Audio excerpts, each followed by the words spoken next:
Welcome to Speaking of Love, the podcast, with your host, LaToya. This podcast was created as a platform for spreading love.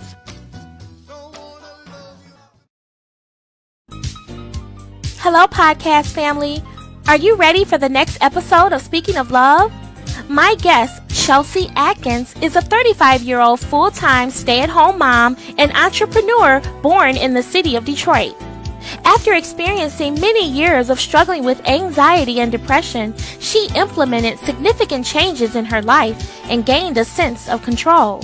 She is a strong advocate for financial literacy, creating generational wealth, women's empowerment, and mental health awareness. Please join us this Saturday, November 7th, for an incredible and inspiring interview on Speaking of Love, the podcast, at 12 o'clock noon Eastern Standard Time.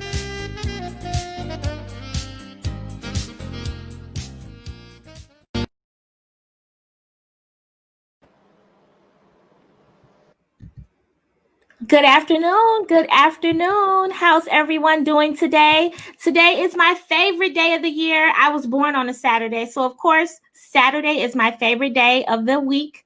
My name is LaToya, and I am the host of this podcast. Welcome to Speaking of Love. Speaking of Love is a podcast that I created in honor of my father, Herman McAlpin Jr. My dad was a radio TV broadcast engineer for many years, and he hosted his own radio show many years ago. His show was called Speaking of Sports. And my father, unfortunately, he committed suicide on March 2nd of this year. So this platform was created in honor of him to spread love and to honor his legacy. Speaking of love. And today I have a phenomenal young lady here. Her name is Chalcye Atkins. Chalcye was born in the city of Detroit. She is a stay-at-home mom and entrepreneur. She has done so many fabulous things in her life. And today she's going to talk to us about living your life to the fullest, accepting changes, and empowering yourself no matter what you're going through. Welcome, Chalcye, to Speaking of Love.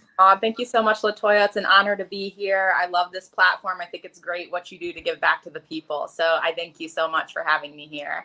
Thank you so much, Chalcye. And speaking of my dad, I'm going to put his photograph right in the top corner here. I just love this picture of him. And it's a picture of him inside of his studio many years ago. And his show was called Speaking of Sports. And today we're going to talk about love. We're going to talk about life.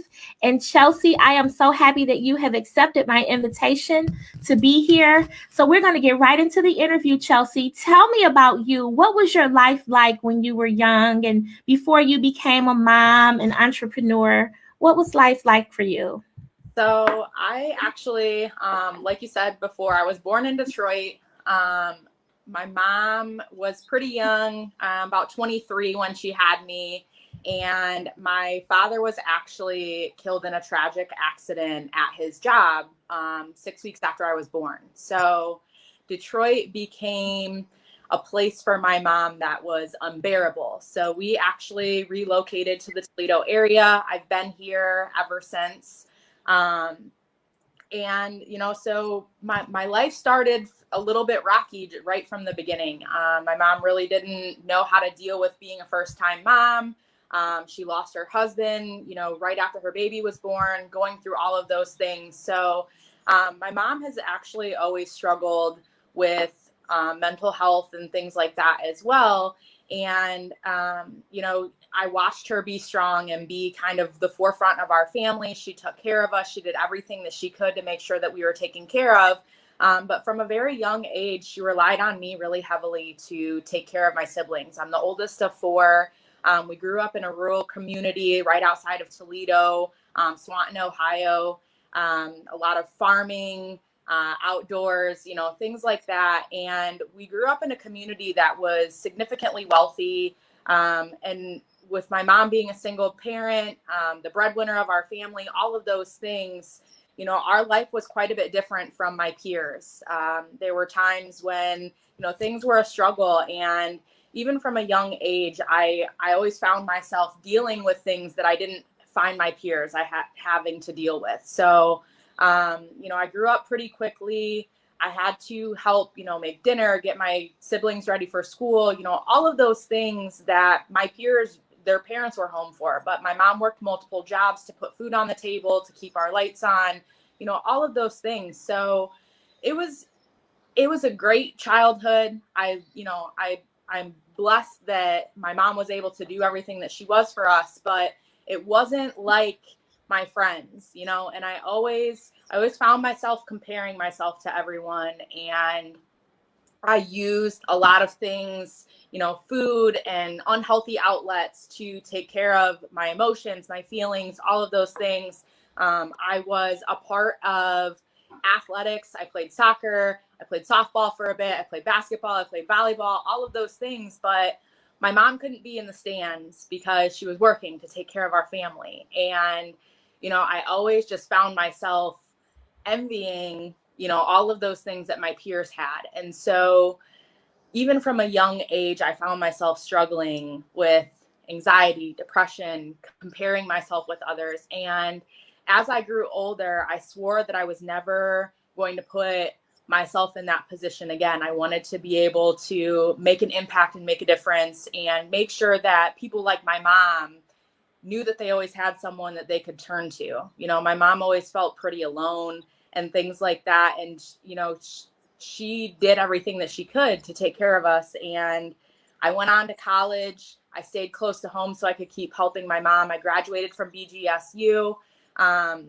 woo, woo, woo. Yeah, go Falcons. So I graduated from BGSU, and I graduated right in the time when the market crashed. My parents were going through a foreclosure on their home.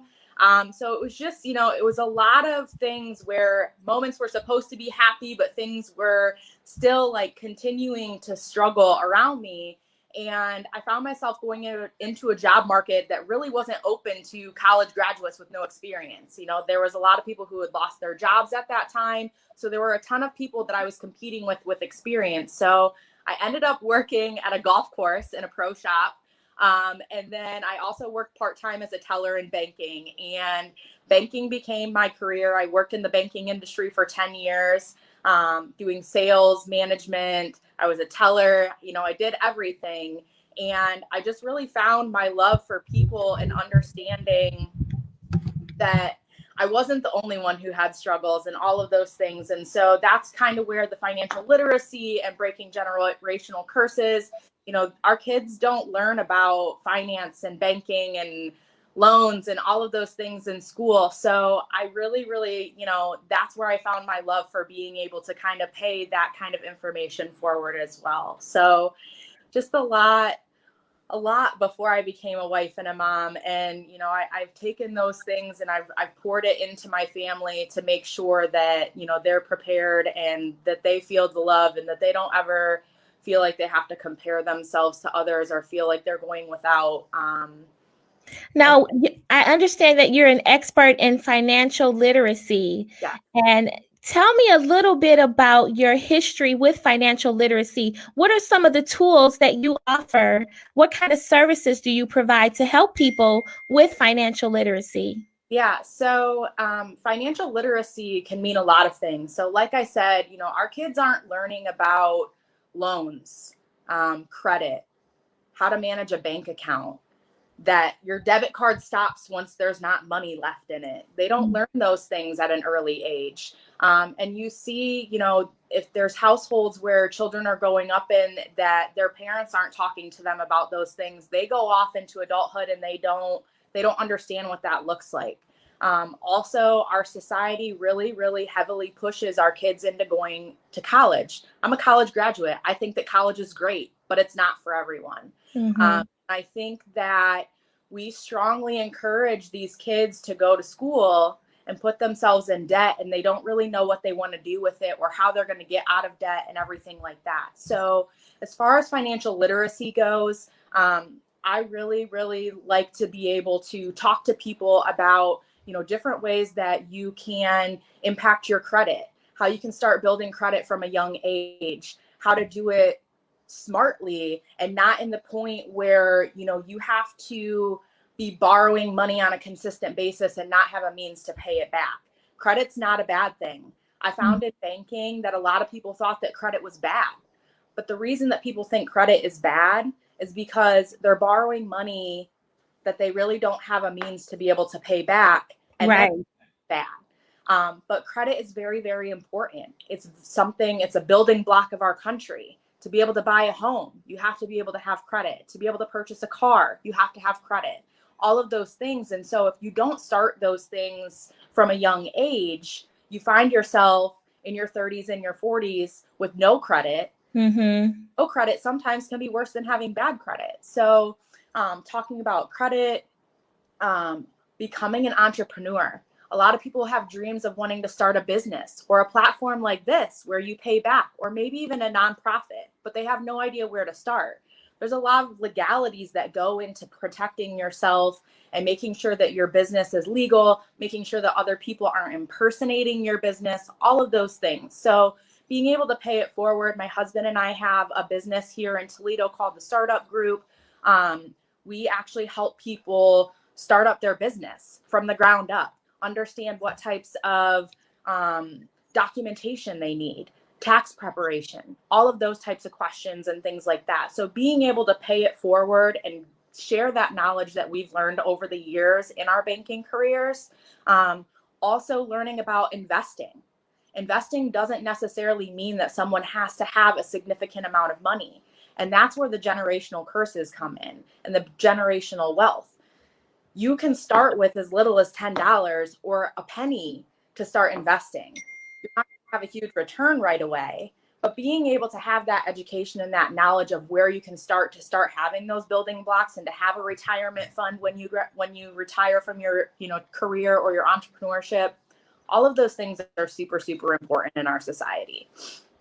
Yes, they are, Chalcye. And we're so happy that you are here to bring forth this information, because I know people personally who struggle with credit. I have people who are in their 50s who have really bad credit. I know a lady in her mid 60s and she's struggling with her credit. So it's definitely an issue and it needs to be addressed. And people like you can help others achieve that financial security, because I don't care how much money you have in the bank, how much money you have under your mattress.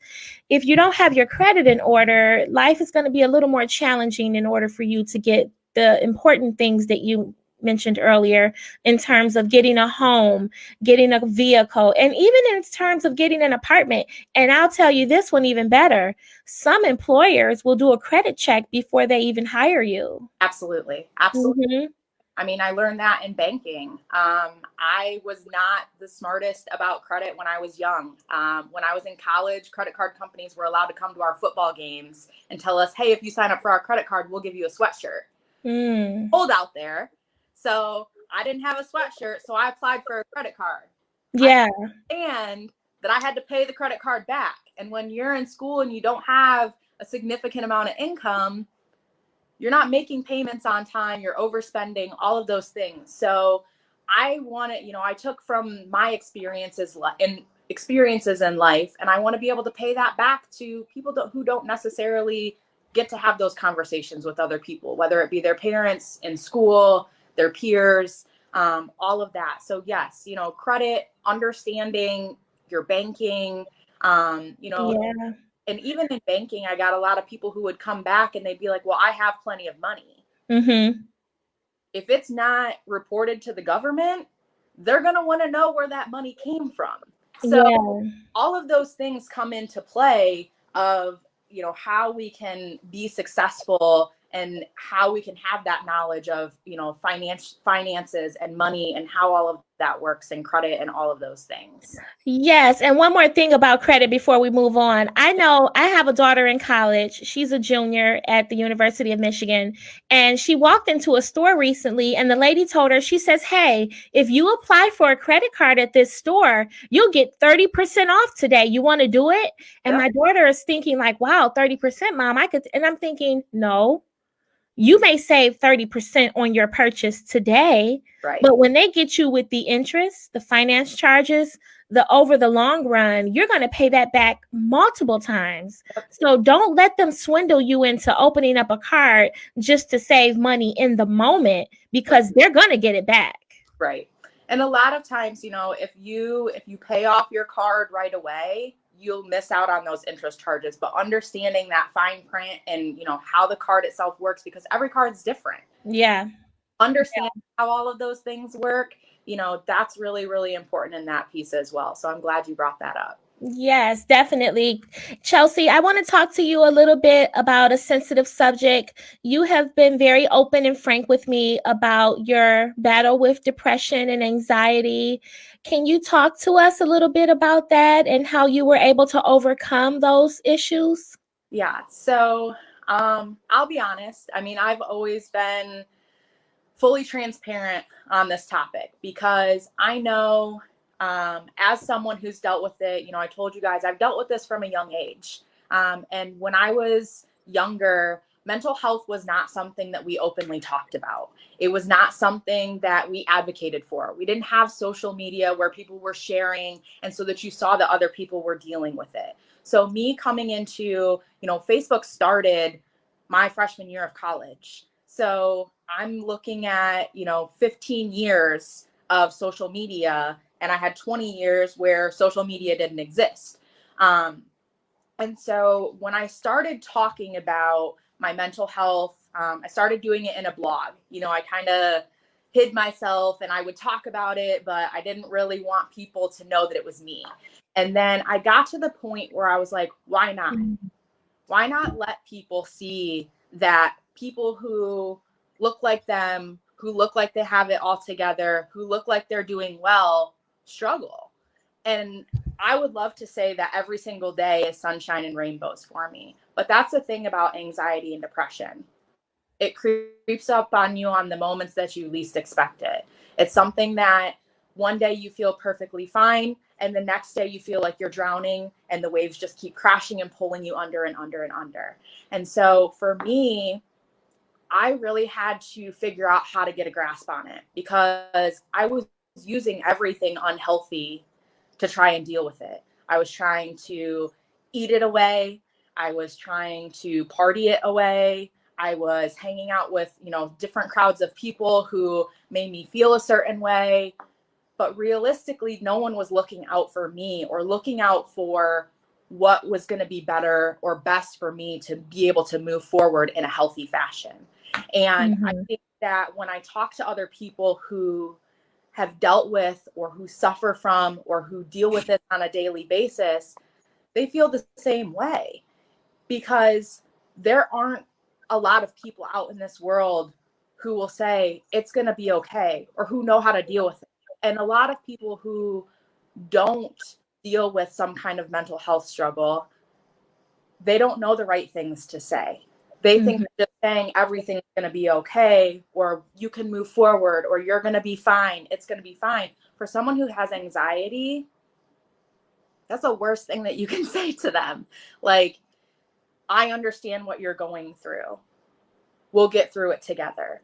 Those types of things of, you know, understanding that people will take it on with you, that you're not by yourself. And so I had to start working on myself. I had to start learning that I had to start loving myself, that I had to start making changes in my own life. I couldn't count on other people to pick up the pieces for me. And as much as I wanted everything that I was doing to cure what was happening around me and in my head, when you are suffering from anxiety, there's a little person back here saying, they don't want you here. They didn't invite you for a reason. They don't like you. Yeah, they don't like you. They don't like your picture as much as they like that person's picture. And being in a society where we share literally every moment of our lives on social media, that is something super, super hard for people to deal with. And as much and as petty as that seems like, we're constantly comparing ourselves to one another. And so I had to start setting boundaries. I had to start looking at things that I was going to allow into my circle, into my bubble, and how those things were going to affect me, whether it was going to be positively or negatively. And for someone like myself, not having structure and having chaos that increases my anxiety. That increases my depression. If my house is a mess, I feel a mess. If my day is a mess and I don't know what's going to happen next and there's a lot of surprises, it's very overwhelming. It's very, very hard to deal with. And so my plan of action of how I'm going to go through my week, I have a planner that I literally write everything out. As far as I'm taking my daughter to preschool at this time, like I really have to structure my day. And for some people that might not work, but that is something that keeps me grounded and keeps and I've seen, people comment on your page, I don't know how you do it all. I don't know how you do it all either, because literally you're so busy.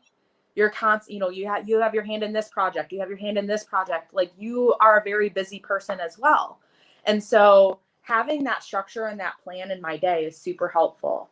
Well, going back to what you just said, Kelsey, keeping busy, having a lot of things to do, it's all a coping mechanism. Yep. And I'll be very honest with you, because my father committed suicide, and it was just, I talk about it all the time because I want to bring awareness to it. Yep. But it was a devastating situation for me to have to go through. So doing my podcast, honoring his memory, making door hangers, doing my artwork, cooking soul food meals, all of those are tools that have helped me get beyond the depression, the sadness, conquering my grief.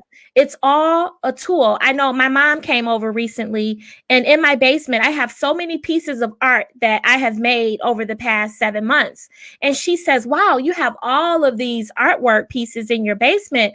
What is this all about? What are you going to do with those?" And I told her, I said, "You know what?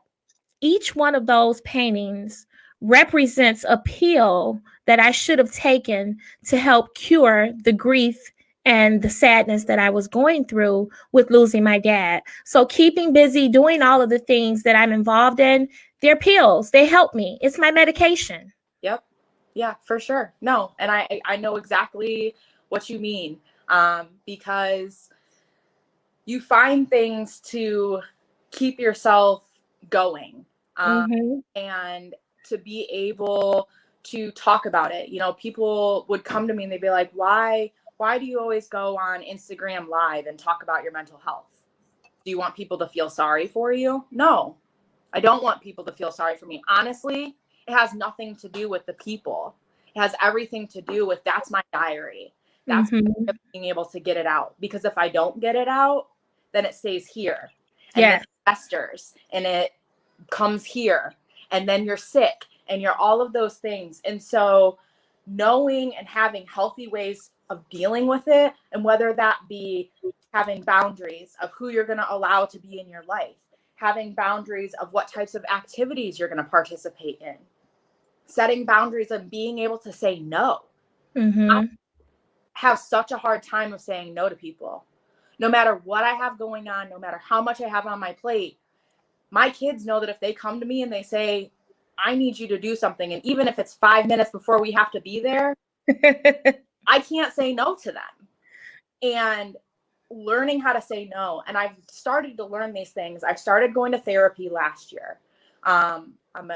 Honestly, I think everybody needs therapy. I'll be honest. Even if you don't think you have a mental health, just being able to talk to someone who is not one of your everyday people, who's not gonna just tell you everything that you want to hear. Therapy is so powerful. And it's not because you're crazy, or it's not because, being able to go and have a conversation with someone and talk through the things that you're struggling with is so powerful. And yes, it is. Yes, it is. Even that, self-care. And a lot of people will be like, oh, well, take a hot shower. Taking a hot shower is not self-care. That's a normal, everyday human, yes, taking a hot shower feels That's a requirement for life. Living life. And the people would be like, practice self-care, take a shower. I'm like, no, that's something I should be able to do. That's something that should already be in my day. And so finding things like, you're painting. For me, I like to paint as well. I do it just for me. I'm not great at it. I like to do crafts. Yeah, it's very therapeutic. Yes. Very. And being, listening to music or, Mhm.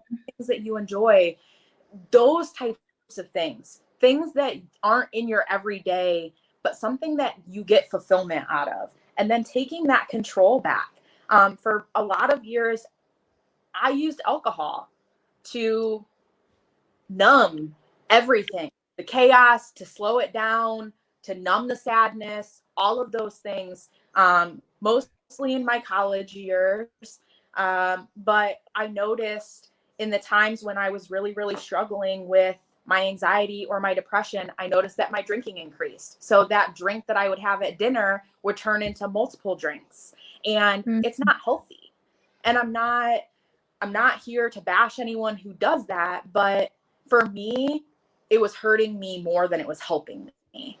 Yeah. And just being able to, find those things that help you stay grounded and all of that.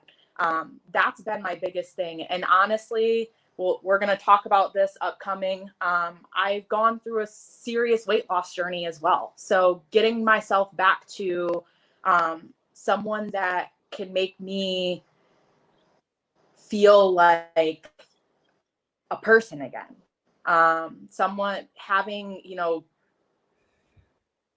different habits of eating healthy and exercising and all of those things. That has been a significant piece of my journey as well. So, Now anxiety and depression. let's talk a little Yeah. bit about your weight loss journey. You have lost a substantial amount of weight. Can we talk a Yes. bit about your success with that?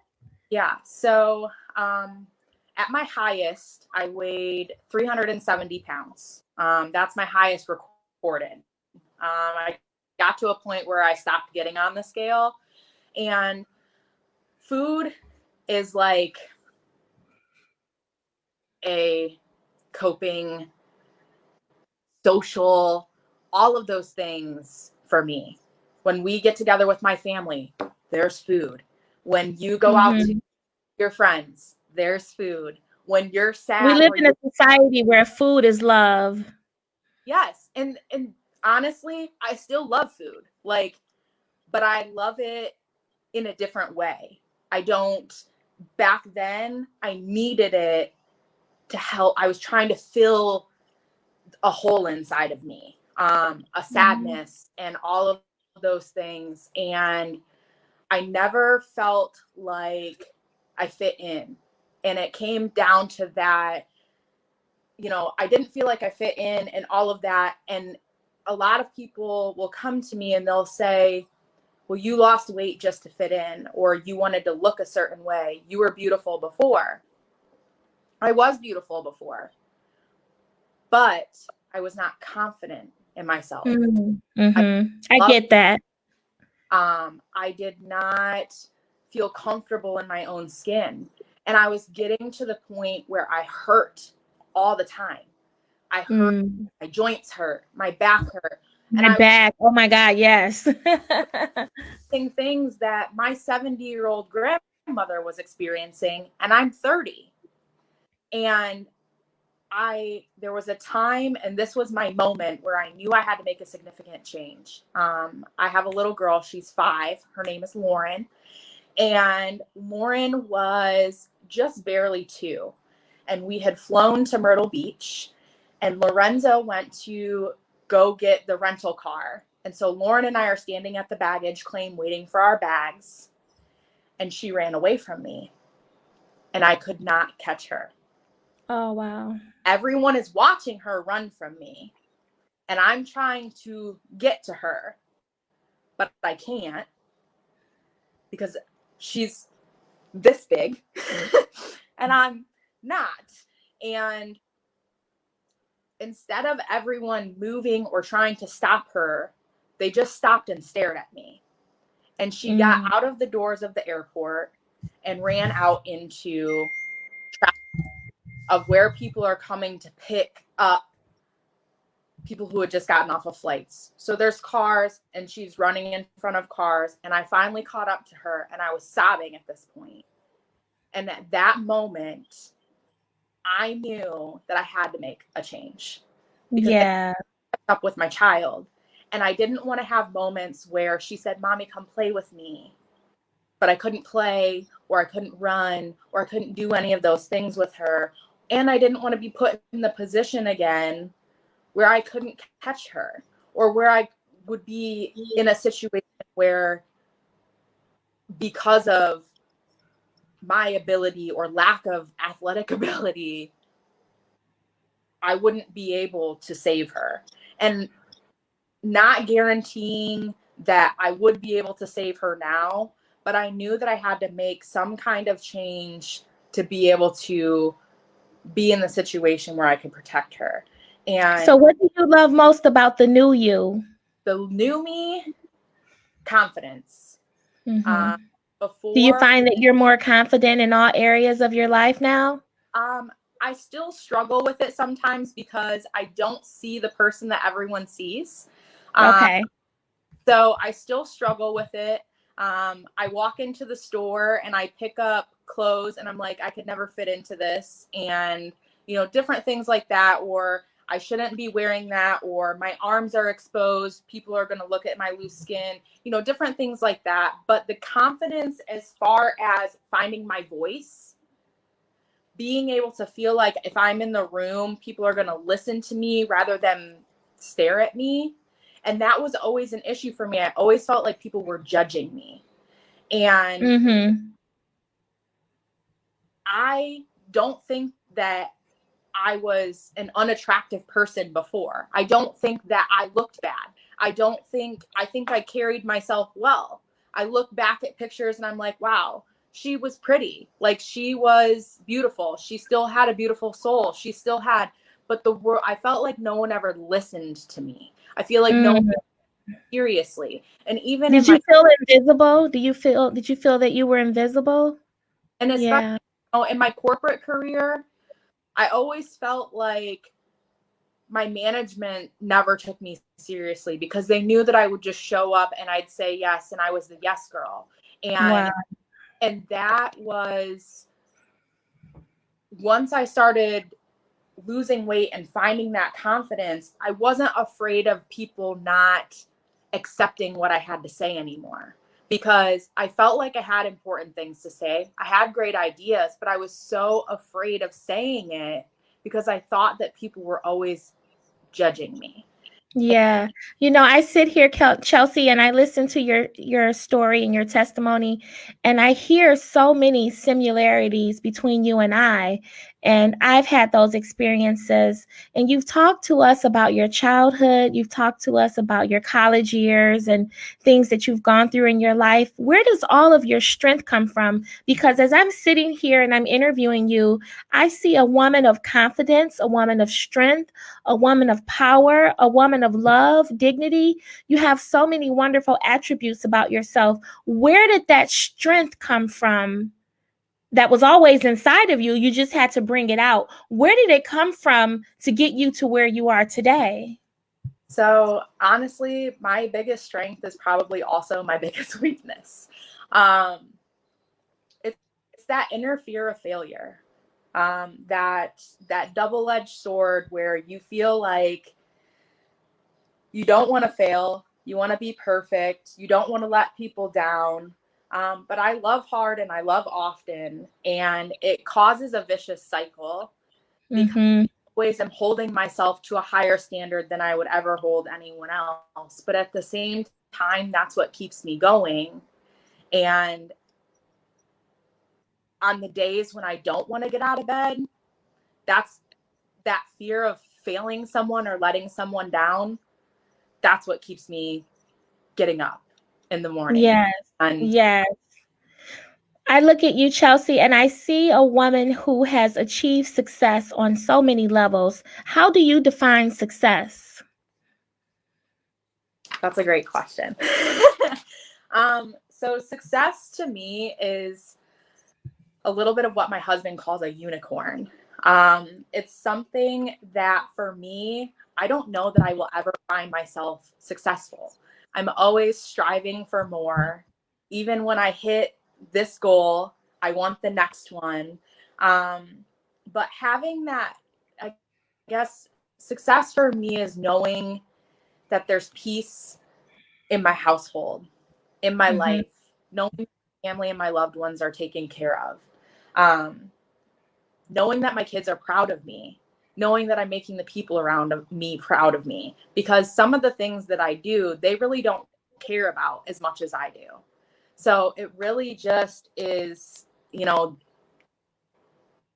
that that same thing of, always striving to be the best version of myself, I guess. So as long as I did my best, then I guess that would be success for me. Yes, that's very important. Chalcye, I want to know, you've been through a lot and you've transformed your life into another platform. What is the biggest lesson that you've learned about yourself throughout this entire transformation with your weight loss, with leaving your executive career and becoming a stay-at-home mom? What have you learned? What's the biggest lesson that you've learned about yourself? I took on a completely new endeavor when I left my corporate job. I started trading in the foreign exchange market. I started taking on more entrepreneurial, starting up businesses, different things like that. And so that was completely out of my realm of what I was comfortable with. And so, kind of the biggest lesson that I had to take from that would be that I needed to, one, start loving myself and knowing that whatever I put my mind to, I could do it. As long as and even if I failed, as long as I did my best at trying to do it, then that was the important part. Not whether I was successful, but just being able to step out on that leap of faith and knowing that I was putting my all into everything, and to stop utilizing Mhm. unhealthy things and unhealthy crutches to get through my day, and focusing on things that can make more of a positive impact. And I found that speed bumps and detours were always going to happen. You can't prevent them. They're going to happen regardless. But it doesn't mean that I failed. And Yeah. people weren't always going to approve of whatever my decisions were. When I told my family I was leaving my corporate job, they all looked at me like I was crazy. And I said, I'm going to start trading in the foreign exchange market.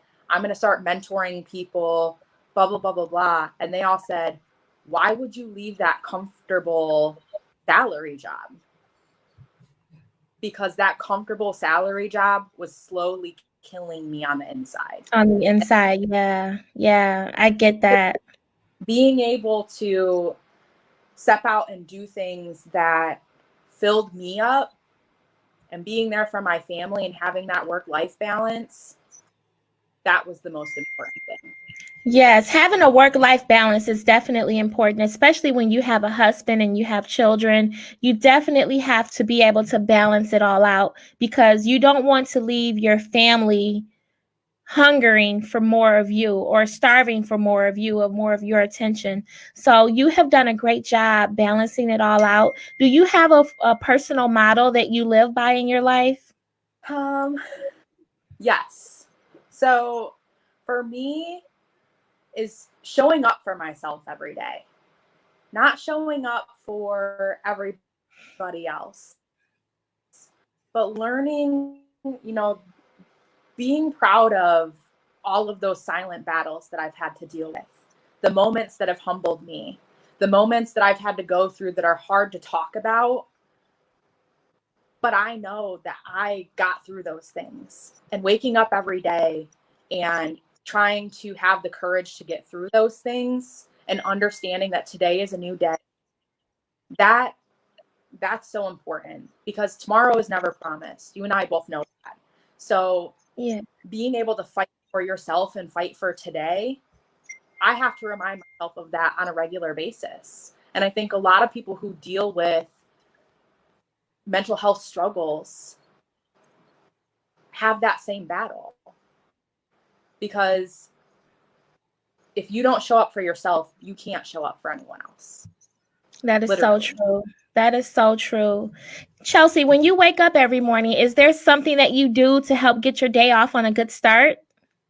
So I recently started this. I was falling back into a point where I just wanted to stay in bed and pull the covers over my head. And so I've started this within the last couple of months. My best days, I start with listening to some kind of motivational speaker, some kind of positive affirmations, motivational talking, all of those things. And it really helps put my mind into that right place. And it doesn't have to be a long time. Some days it's 5 minutes. Some days it's 15, sometimes it's longer. It just depends on how I'm feeling that day and what I need. And it can be something literally like you're in the shower and you throw it on your phone and you listen to it while you're in the shower, or when you're driving to work or you're taking your kids to school. That for me is so powerful. Being able to get your head in that space of confidence, of positive affirmation, of faith, of all of those things, that really is like the best way for me to get my day started. That's wonderful. Chalcye, you are such an inspiration. You are a beautiful person. I am just enjoying our conversation here. This show, speaking of love, is all about love. And I have to ask you the $1,000,000 question on my platform. This is the question that I ask all of my guests. And that is, how do you define love? So honestly, when I think about love, I think about you. I think about love being an action. Um, as kids, even as adults, my mom never let us leave the house without saying, I love you, without giving her a Yeah. hug and giving her a kiss. We had to do it to each other. Like she forced us to do it to each other. And even now, I'm 35. My mom does not let me leave the house without giving her a hug and a kiss and saying, I love you. And I think that being able to share that action, that verb of love, being able to pour yourself into another, whether it be an embrace, whether it be making a meal for someone, back rubs, showing some kind of admiration, all of those things. And on top of that, showing yourself love, giving Mm. yourself pep talks, taking care of yourself, all of those things, it's all in action, and that is so, so important. And I watch you on this. I watch you making your signs. I remember when I first started following you, you were taking funeral flowers and making them, long-term pieces of memorabilia for families to hold on to. And that Yes. is love. Like that is Thank you. wholehearted, the verb, the action, all of it. That's love. Thank you. Thank you for saying that, Chalcye. I really appreciate it. I do. I have a big heart and I love people. But like you said earlier today, sometimes your greatest asset can be your greatest liability. And having a big heart and giving love all the time, it can put you in a situation where, number one, you can be disappointed a lot. Sometimes people can't receive you in the way that you intend for them to. That's just like if, let's say, Chalcye, I sit here all night and I spend 5 hours and I make you a beautiful piece of artwork and then I give it to you with excitement and you take it and you go, oh, that's cute. Thanks. And it's Yep. like, wow, I spent all that time on that, making Yep. that for you. So what I've had to learn to do, I'm 45 years old. What I've had to learn to do at my age is realize everyone doesn't love the way I do. Every Right. person on this earth doesn't give the way I do, and they're not going to receive it in that way. But as long as my intentions are pure and as long as love is my motivation, it doesn't matter if the person didn't love me the way I love them. I often think about my dad. Sometimes in my relationship with him, I wondered if he loved me as much as I loved him. But I realized that just because he didn't love me the way I loved him, it didn't mean he didn't love me. He just loved me the best that he knew how. So Yes. we often struggle with that, but thank you for saying that. Thank you for letting me know that what I do is impactful, and I truly appreciate that. Chalcye, is there a person in your life, past or present, who has helped you become the woman that you are today, the phenomenal woman that you are today? Thank you. Um, Honestly, my husband. Um, Mm, Lorenzo is a very, very, very phenomenal man. And I am very blessed to have him, to have our paths cross. The way that we met, I literally went to go help at his branch, and it pretty much was history from there. Tell me Um, about it. Tell me. yeah, so we both were working for the same bank. We worked in different buildings. His branch was very short staffed. And so I went to go help their branch. And I was doing the opening procedure and I couldn't get the door open. And in the banking industry, we have very, very specific procedures as far as opening. And Lorenzo got out of his car and I'm yelling, I'm like, get in your car, get in your car. You cannot get out of your car. And he's like, you can't get the door open. And so he came up, opened the door, and all day he just really checked on me and made sure that I was okay and made sure I knew where everything was and, all of those things. And it just said a lot about his character and his family and how he grew up and how he was raised and all of those things. And Lorenzo is the type of person who shows everyone grace.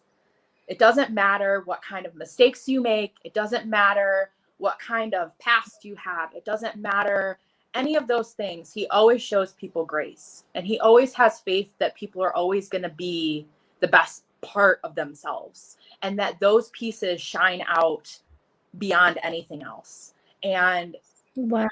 it helps manage my good days, my bad days, my crazy ideas, all of those things. And he wholeheartedly is someone who has supported anything and everything that I come up with without any negativity, without any pushback. And when I looked at him and I said, baby, I can't work anymore. I can't do this corporate life. And he said, I got you. Wow. What a blessing. And we were in a and we were in a household where we needed my income. But he knew that mentally that job was killing me. And he knew that he was never going to get the person that he married ever again if I continued to let that take over my life and not having the balance. And so he's grounded and he always lets me know that he loves me and he's a great father and he's a great friend and he will give anyone the shirt off of his back, even if it's his last one. And honestly, like he is my hero. He is the person. That is so beautiful that you mentioned that.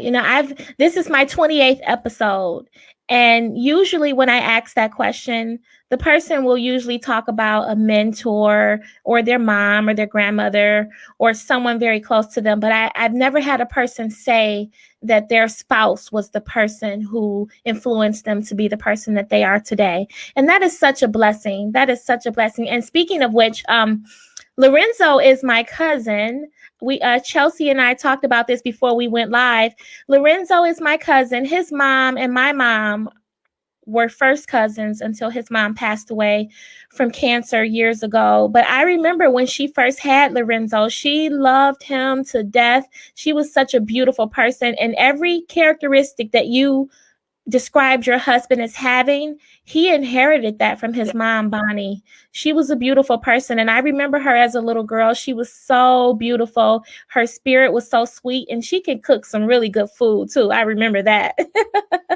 So there is a family a connection here between you and I. So we're relatives, definitely. Yes, for sure. So what's next for you, Chalcye? Any big things that we need to be looking out for here coming up in the near future? I think I'm going to start doing more of like a vlog or like a video type blog, something like that, to talk about my journey a little bit more. I think having, especially in the times that we are in, that connection, that peer-to-peer connection, being able to see people's faces and responses and reactions and all of those things, I think it's super important to be able to talk about those things. So that is something that I have in the works. It'll cover, all of the things that we talked about today. So rather than going live on Instagram or live on Facebook, it'll be more of like a structured, you know, topic or something like that. And then I would love to, Lorenzo and I have been talking about doing some kind of nonprofit for financial literacy,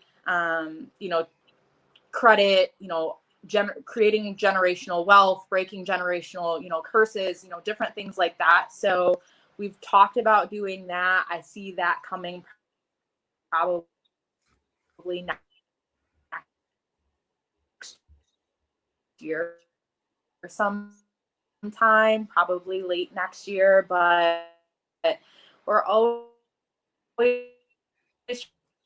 trying to figure out ways that we can give back to, the youth. Uh-oh, I think we're As losing your well signal. as people are Uh-oh, I think we're losing your age signal there. who, may not think that there are resources out there available for them that they would feel comfortable utilizing. Well, Chelsea, it looks like we're having a few connection issues. I have one more question for you before we conclude because I think you're fading away here. I just want to know, when the pages of your life are reviewed, what legacy do you want to leave behind for your beautiful daughters, for your family? What do you most want to be remembered for as a person? I want to be remembered as someone who loved out loud, someone who is the person that they actually are, not the person that they portray on Mm-hmm. paper. So many of us post all the great things that are happening in our lives. I think that it's realistic for us to not teach the future generations to live up to perfection. That things happen in life that we can't control. And I want my kids to know that they are empowered to make their own decisions and live their own life. They don't have to live in what the expectations of everyone else around them feels. And I think that pressure of living up to everyone else's expectations and not experiencing love out loud. Everyone deserves to be loved. And however that is that you want to be loved, everyone deserves that. And kindness and empowerment and love are the things that can change your life. Empowering one another, lifting each other up. I want to be remembered as someone who didn't talk about you when you walked out of the room, but that person who made you feel special when you were in it. And that's so important to me because I know what that can feel like, to feel like you were in the room and you weren't important enough for people to understand. And I hope that anyone who's ever come into contact with me, anyone who's ever been in my circle, anyone who's even been outside of my circle, knows that they're loved, that they were important to me, that they were important enough for me to want to be in their space. And I hope that my kids carry that on. I hope that they continue to make people feel special and to make people feel important. And my kids, my husband, they're my why. They're my reason to keep going every single day, even on the days that I don't want to. They're the reason that I keep doing all of these things, that I keep trying to show the world that there's other people out there just like them. So, Well, that's absolutely beautiful. And you've already achieved your intentions with everything that you've presented here today. Your beautiful spirit, your love, your heart.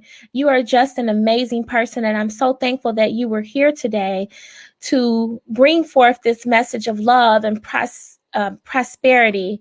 You have an amazing life. You have overcome adversities. Just listening to you describe your childhood and the strength that you delivered the message with is so important. And you have taken your pain and you've used it for a greater purpose. And that is tremendous. And I'm just so happy that you were here on my podcast today, Chalcye. You and I have to keep in touch. I definitely would like for you and I to do some collaborations. You've mentioned that you want to start a nonprofit. You've mentioned that you're going to do a blog. If there's any way that I can help you in any of those areas, please reach out and let me know. Thank you so much. It's been an honor to be on here with you today. I appreciate you collaborate, and this platform is absolutely amazing, and I cannot wait to see how it continues in the future. Oh, thank you so much. Thank you so much. We have a few of our viewers who have written. We have my girlfriend, Nanette Sims. She said that she loved our episode. We love you too, Nanette.